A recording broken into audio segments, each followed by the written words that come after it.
আজ 17 নভেম্বর, আগামীকাল 18 নভেম্বর। তো 18 নভেম্বরের কথা উল্লেখ করলাম কেন, এই দিনটা নিয়ে কেন আলোচনা হতে পারে সেই বিষয়টি আপনাদেরকে আজকে আমি বলবো। 18 নভেম্বর হচ্ছে সেই দিন যে দিনটার মধ্যে শেখ হাসিনা সহ 45 জনকে আন্তর্জাতিক অপরাধ ট্রাইব্যুনাল তাদের বিরুদ্ধে যে গ্রেপ্তারি পরোয়ানা জারি করেছিল, সেই জারি করে সরকারের কাছে এবং সংশ্লিষ্ট বিভাগগুলির কাছে বলা হয়েছিল যে এই দিনে 18 তারিখের মধ্যে, 18 নভেম্বরের মধ্যে আদালতে হাজির করতে হবে, মানে ট্রাইব্যুনালের সামনে হাজির করতে হবে। কারণ তাদের বিরুদ্ধে মামলা আছে, তাদের বিরুদ্ধে অভিযোগ আছে, সেই অভিযোগগুলো বিচার হয়তো শুরু হবে। এই জন্য তাদেরকে এই আদালতের সামনে হাজির করতে বলা হয়েছিল, যেন তারা নিজেরা বুঝতে পারে তাদের বিরুদ্ধে কী অভিযোগ এবং কোন অভিযোগের কি জবাব তারা দেবে। এগুলোর জন্য আদালত তো গ্রেফতারি পরোয়ানা জারি করেছে, আদালত তো তাদের হাজির করতে বলেছে, কিন্তু যাদেরকে বলেছে তারা কি ব্যবস্থা নিয়েছে? তারা কি শেখ হাসিনাকে হাজির করতে পারবে 18 তারিখের মধ্যে? মানে আজকে দিনটা শেষ হওয়ার পরে পারবে যে না, এটা তো আপনিও বুঝেন আমিও বুঝি। কেন পারবে না? তারও চেয়ে বড় প্রশ্ন, তারা কি শেখ হাসিনাকে আন্তর্জাতিক অপরাধ ট্রাইব্যুনালের সামনে 18 নভেম্বরের মধ্যে হাজির করার জন্য প্রাণান্তকর কোনো চেষ্টা করেছে? সে ধরনের কোনো চেষ্টা কি আপনারা দেখেছেন? আসেন ওনাদের চেষ্টাগুলি আমরা একটু বোঝার চেষ্টা করি। তার আগে গতকালে একটা ঘটনা বলি। সেই ঘটনাটা হলো, গতকালে ঢাকার একটা 5 স্টার হোটেলে একটা আলোচনা সভা হচ্ছিল। ভারত এবং বাংলাদেশের অনেক লোকজন সেখানে উপস্থিত ছিলেন। আসলে ভারত বাংলাদেশের যে রিলেশনস, মানে সম্পর্ক, এই সম্পর্কটা নিয়ে আলোচনার জন্যই এই অনুষ্ঠানটার আয়োজন করেছিল CGS, centre for government studies, এরা আয়োজন করেছিল। এটার অনুষ্ঠানটার শিরোনাম ছিল bridging divides, navigating the complexities of India Bangladesh relations. মানে মোদ্দা কথায় বাংলাদেশ ভারতের সম্পর্কের ক্ষেত্রে যে জটিলতাগুলো আছে সেগুলো কীভাবে নিরসন করা যায় এই নিয়ে আলোচনা। ভারতের কিছু এক্সপার্ট ছিল, বাংলাদেশের কিছু এক্সপার্ট ছিল, নানা প্রসঙ্গ নিয়ে বিভিন্নভাবে তারা আলোচনা করেছে। এই আলোচনার এক পর্যায়ে বাংলাদেশের একজন বক্তার পক্ষ থেকে একটা প্রশ্ন উঠানো হয়েছিল যে শেখ হাসিনাকে ভারত ফেরত দেবে কিনা, অথবা শেখ হাসিনাকে ভারত কিভাবে আশ্রয় দিয়ে রেখেছে। এটাই প্রশ্ন, যে কবে ফেরত পাবো আমরা তাকে, ভারত ফেরত দেবে কিনা। এই প্রশ্নের এক কথায় একটা জবাব দিয়েছে ভারতীয় বিশেষজ্ঞরা, এক্সপার্ট, যিনি বলেছে যে বন্দি বিনিময় চুক্তির আওতায় বাংলাদেশ যে কোনো সময় শেখ হাসিনাকে ফেরত চাইতে পারে, কিন্তু বাংলাদেশ কি সেটা চেয়েছে? এখনো চায়নি। এখন যদি আপনি চান, তারপরে না এটা নিয়ে আলোচনা হবে। আপনি একজনের কাছে কিছু একটা জিনিস চাচ্ছেন, সে দেবে কি দেবে না, আলোচনাটা কখন উঠবে? যখন আপনি চাইবেন। তারপরে আপনারা কি চেয়েছেন? আমাদের এই সরকার কি এখনো পর্যন্ত ভারতের কাছে শেখ হাসিনাকে ফেরত চেয়েছে? এই যে ভারতের বিশেষজ্ঞ যে প্রশ্নটা উত্তরটা দিল, এই উত্তরগুলো জবাব কি আমাদের কেউ দিতে পেরেছে? পারেনি। এই কারণে আমাদের সরকার তো এখনো পর্যন্ত ভারতের কাছে বলেইনি যে শেখ হাসিনাকে আপনারা ফেরত দেন। দেখুন, বন্দি প্রত্যর্পণ একটা চুক্তি আমাদের সঙ্গে ভারতের হয়েছে 2013 সালে। সেই চুক্তিটা আবার রিভাইজ হয়েছে, নতুন করে আরো কিছু চেঞ্জ করে আরো শক্তিশালী করা হয়েছে 2016 সালে। চুক্তিটা এমন যে আমাদের কোনো অপরাধী যদি ভারতে থাকে, তাকে যদি বিচারের প্রয়োজনে আমাদের দরকার হয়, অথবা তাকে যদি কোনো সাজা দেওয়া হয়, সেই সাজা তার উপরে প্রয়োগ করার জন্য যদি তাকে আমাদের দরকার হয়, তাহলে আমরা ভারতের কাছে চাইতে পারবো যে তাকে আমাদের কাছে ফেরত দাও। একই জিনিস ভারতও পারবে। আমরা কিন্তু এভাবে ভারত থেকে অনেক লোককে দেশে নিয়ে এসেছি, এনে বিচারের আওতায় রেখেছি। আপনাদের মনে আছে নারায়ণগঞ্জের 7 মার্ডার কেস, ওখানে কমিশনার নূর হোসেন ছিল, তাকে কিন্তু আমরা ভারত থেকে এভাবেই নিয়ে এসেছি। আমাদের এখান থেকে উলফার লিডারদেরকে ভারত এভাবে নিয়ে গেছে। কিন্তু কাজে এই চুক্তিটা আমাদের দুই দেশের মধ্যে আছে, চুক্তিটা এখনো বলবৎ আছে। যতদিন এই চুক্তিটা বলবৎ আছে, আমরা তো ভারতের কাছে চাইতে পারি যে আমাদের একজন অপরাধী অথবা আমাদের একজন মামলার আসামি তোমার দেশে আছে, তাকে আমাদের আদালতের সম্মুখে হাজির করতে হবে, তোমরা তাকে ফেরত দাও।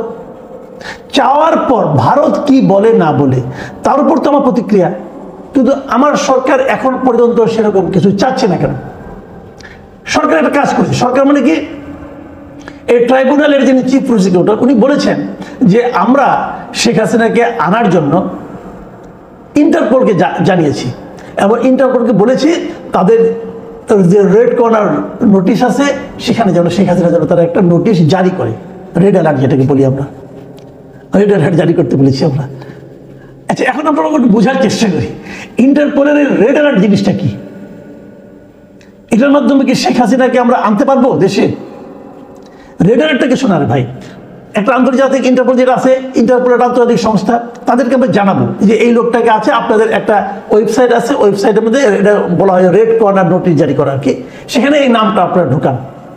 দেখেন ইন্টারপোলের কাছে সারা দুনিয়া এখন পর্যন্ত কতজন লোকের নামে রেড অ্যালার্ট জারি করার কথা বলা হয়েছে আপনারা ধারণা করতে পারেন? 666 জনের নামে সারা দুনিয়ায় রেড অ্যালার্ট জারি করা হয়েছে ইন্টারপোলের, তারা এটা প্রকাশ করেছে। তার মধ্যে ভারতেরই আছে 209 জন, আর আমাদের বাংলাদেশের আছে এখন পর্যন্ত 64 জন। এই 64 জনের মধ্যে একজন মৃত্যুদণ্ডপ্রাপ্ত আসামিও আছে, তাকে এই ট্রাইব্যুনালে মৃত্যুদণ্ড দিয়েছিল 71 মানবতা বিরোধী অপরাধের দায়ে। তাকে আমরা আনতে পেরেছি? এখনো কিন্তু পারিনি। আচ্ছা ঠিক আছে, আসলে রেড অ্যালার্ট জিনিসটা কি সেটা আরেকটু বলি। রেড অ্যালার্টের অর্থ হলো যে অমুক লোক, তাকে আমাদের দরকার, তার বিরুদ্ধে মামলা আছে, ওয়ারেন্ট আছে, অথবা সে আসামি, তার বিরুদ্ধে রায় আছে, সেটা বাস্তবায়নের জন্য আপনারা ওই লোকটাকে আমাদেরকে খুঁজে পাঠান। এই প্রথমত খুঁজবে লোকটা কোথায় আছে, খুঁজে তারা পাঠাবে আমাদেরকে। তো হাসিনাকে খোঁজার কি আছে? আচ্ছা, আমি রেড অ্যালার্টের আরেকটা ঘটনা যেটা বলতে নিয়েছিলাম সেটা বলেই নেই। আপনারা কি জানেন বিএনপি যে ভারপ্রাপ্ত চেয়ারম্যান তারেক রহমান, ওনার বিরুদ্ধেও কিন্তু রেড অ্যালার্ট জারি করা হয়েছিল। কে জারি করেছিল? হাসিনা সরকার জারি করেছিল। এই যে তারেক রহমান 21 আগস্ট গ্রেনেড হামলা মামলার আসামি, দণ্ডপ্রাপ্ত আসামি, অতএব তার দণ্ড বাস্তবায়নের জন্য তাকে দেশে আনা দরকার, এই মর্মে তারা এই ইন্টারপোলকে বলেছিল রেড অ্যালার্ট জারি করার জন্য। সেটা 2015 সালের কথা। জারি করার পর তারপরে তারেক রহমানের যারা আইনজীবী আছে তারা এটা নিয়ে লড়াই করেছে যে ওনার বিরুদ্ধে রেড অ্যালার্ট জারি করা যেতে পারে না। এটা নিয়ে শুনানি হয়েছে, ইন্টারপোলের শুনানি হয়েছে, এবং ইন্টারপোলের শুনানি শুরু হওয়ার পর এটা 2016 সালের 14 মার্চ ইন্টারপোল এই রেড অ্যালার্টটা প্রত্যাহার করে নিয়েছে। না, তারেক রহমানের বিরুদ্ধে রেড অ্যালার্ট প্রত্যাহার করে নেওয়া হলো, এটা রেড অ্যালার্ট হিসাবে থাকতে পারে না। তো যে জিনিসটা ইন্টারপোল প্রত্যাহার করে নিয়েছে, এখন শেখ হাসিনাটা কি প্রত্যাহার হতে পারে না? এটা হতে পারে। তারেক রহমানকে তো হাসিনা গভর্নমেন্ট মানে যাবজ্জীবন কারাদণ্ড প্রাপ্ত আসামি হিসেবে অভিহিত করেছিল, বাংলাদেশের আদালতে বিচার হয়েছিল। শেখ হাসিনার বিরুদ্ধে বিচার এখনো হয়নি, বিচার শুরুই হয়নি। তো এটা তো ইন্টারপোলের কাছে আরো কম গুরুত্বপূর্ণ হবে। তাহলে কি হবে? এখন শেখ হাসিনার পক্ষে কেউ না কেউ যে সেটা মামলা করবে, শুনানি হবে, রেড অ্যালার্ট প্রত্যাহার হয়ে যাবে। এই কাজ হতে হতে 3 বছর 2 বছর লেগে যাবে। তাহলে এই সরকার কি আসলেই শেখ হাসিনাকে দেশে ফেরানোর ব্যাপারে আন্তরিক? আর রেড অ্যালার্টে কি করবে? তারা খুঁজে দেখবে কোন দেশে আছে। এটা তো খোঁজাখুঁজির কোনো দরকার নাই। ভারত তো একদিনের জন্য অস্বীকার করে নাই যে শেখ হাসিনা তাদের এখানে আছে। শেখ হাসিনা 5ই আগস্ট এই দেশ ছেড়ে চলে গেল। 6ই আগস্ট মানে পরের দিন ভারতের পররাষ্ট্রমন্ত্রী এস জয়শঙ্কর উনি ভারতের লোকসভায় এবং রাজ্যসভায় উভয় সভায় বিবৃতি দিয়ে জানালেন যে স্বল্পকালীন একটা নোটিশে শেখ হাসিনা ভারতে এসেছে। তারপর শেখ হাসিনা যে ভারতে আছে এটা তো ভারত সরকার অফিসিয়ালি বাংলাদেশকেও জানিয়েছে। তাহলে তিনি কোথায় আছেন এটা খোঁজার জন্য ইন্টারপোলের শরণাপন্ন হওয়ার কি যুক্তি আছে ভাই? ভারতকে বললেই হয় আমার একটা লোক তোমার কাছে আছে, তার বিরুদ্ধে মামলা হয়েছে, তাকে আমাদের দরকার, বন্দি প্রত্যর্পণ চুক্তির আওতায় আমরা তাকে ফেরত চাই। বলে দেখেন আপনি বিষয়টার প্রতি একটু উদাহরণ দিয়ে বুঝাই। ধরা যাক আপনার একটা জিনিস আপনার বাড়ির পশ্চিমের ঘরে রয়েছে, আপনি জানেন, আপনি তারপরে বিদেশি একজন লোককে এনে অথবা আরো গুরুত্বপূর্ণ একজন লোককে দায়িত্ব দিলেন, দিয়ে বললেন যে ভাই দেখেন তো জিনিসটা কোথায় হারিয়ে গেল। উনি কি করবেন? উনি সবগুলি ঘরে লোক পাঠাবেন, এ তুমি দেখো, খুঁজে দেখো। তো আপনি উত্তর দক্ষিণ পূর্ব সমস্ত ঘরে খুঁজে একসময় যে পশ্চিমের ঘরে উনি জানতে পারবেন। জানতে পারলে কেউ না আনতে পারবেন, কারণ ওই ঘরে তো একজন মালিক আছে, সে তো বলবে আমার ঘর থেকে জিনিস আমি নিতে দেবো না। তখন সে কি করবে? সে খুঁজে বের করলো, আনতে কি পারবে? আনতে হলে তো ওই ঘরের মালিককে বলতে হবে আপনার ঘরে আমার জিনিসটা আছে, দিয়ে দেন। তাহলে আপনার কেন একজন ইন্টারপোলকে নিয়োগ করছেন যেটা আপনি জানেন কোথায় আছে?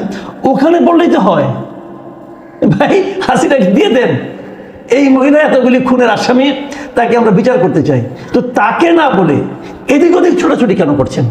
এই নাটকটা কেন করছে সরকার? আমি বুঝি না। আমার কাছে এটা ক্লিয়ার না। আমার একটা জিনিস মনে হয় যে এটা এমনও হতে পারে। এমনটা কি হতে পারে? ওনারা বোধহয় আসলে হাসিনাকে আনতেই চান না। ওনারা মানুষকে বোঝাচ্ছেন যে আমরা আনার চেষ্টা করছি, আনতে তো একটু সময় লাগবে। দেখেন না, ইন্টারপোলের রেড অ্যালার্ট জারি করতে বলেছি, যেটার ফল হবে একটা অশ্বডিম্ব, ঘোড়ার ডিম, কোনো ফল আসবে না এখান থেকে। এটা আমার চেয়ে ওনারা আরো ভালো জানেন, সবাই জানে, এটার মধ্যে নতুন কিছু নাই। ইন্টারপোলের ওয়েবসাইটে গেলে আপনিও তার রেড অ্যালার্ট দেখতে পারবেন। তাহলে কেন এই নাটকের কি প্রয়োজন? প্রিয় দর্শক, আমরা শেখ হাসিনাকে ফেরত চাই, তাকে বিচারের মুখোমুখি করতে চাই। সে যা যা অপরাধ করেছে প্রত্যেকটা অপরাধের বিচার করতে হবে। আমরা শেখ হাসিনাকে ফেরত আনা নিয়ে নাটক চাই না। সরকারকে অনুরোধ করছি, প্লিজ নাটক করবেন না, এই দেশের মানুষকে মূর্খ মনে করবেন না। তারা বোঝে কোনটা নাটক আর কোনটা প্রকৃতভাবেই একটা আন্তরিক প্রচেষ্টা। প্রিয় দর্শক, এখন এই পর্যন্তই। আল্লাহ হাফেজ।